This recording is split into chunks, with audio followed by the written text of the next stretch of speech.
had to make a video on this. This controller is 2 years old, warranty expired, and the company still fixed it for me for completely free. Okay, so for context, right? Last year on December, somewhere around Christmas, my friend actually gave this controller to me. This was not originally mine, it was his, and the reason he gave it to me, it was like, if you can fix it, you can have it.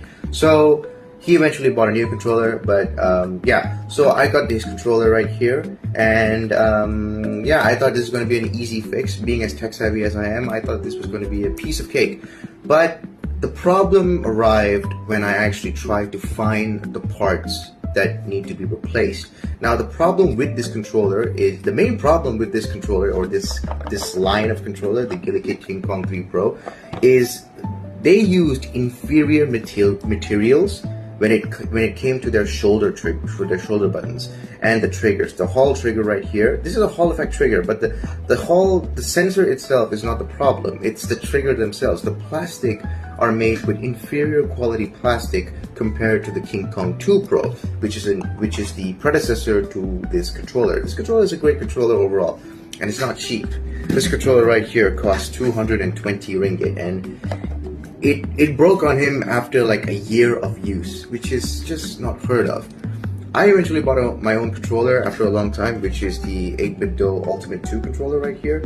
So I took it upon myself to just keep this controller as a spare if I can find the parts for it. But I couldn't. So what I did was, I took all the documentation, including the receipt and everything. I emailed straight to Gulikit themselves.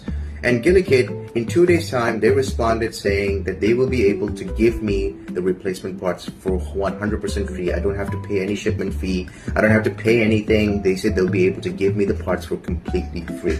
And lo and behold, I actually received the parts today in the mail. So I can finally fix this controller, and I have another spare 220 ringgit controller. Now, the main reason I felt like I wanted to make a video on this is because there's just, this type of customer service is just unheard of in this day and age. I just can't find any other company who's willing to do this. Maybe Logitech will be able to do something like this, but I do not expect companies like this guys, like Razer or Corsair or ROG, or even Asus with their whole Asus RG Ally scandal or whatever. They tried to pull up, but I felt like making a video on this because this is such a good experience in my book, and definitely I will be going for a Gulikit controller in the future if anything were to happen to my current controller. But yeah, Gulikit has my respects for having really, really great customer support. So I will be posting a picture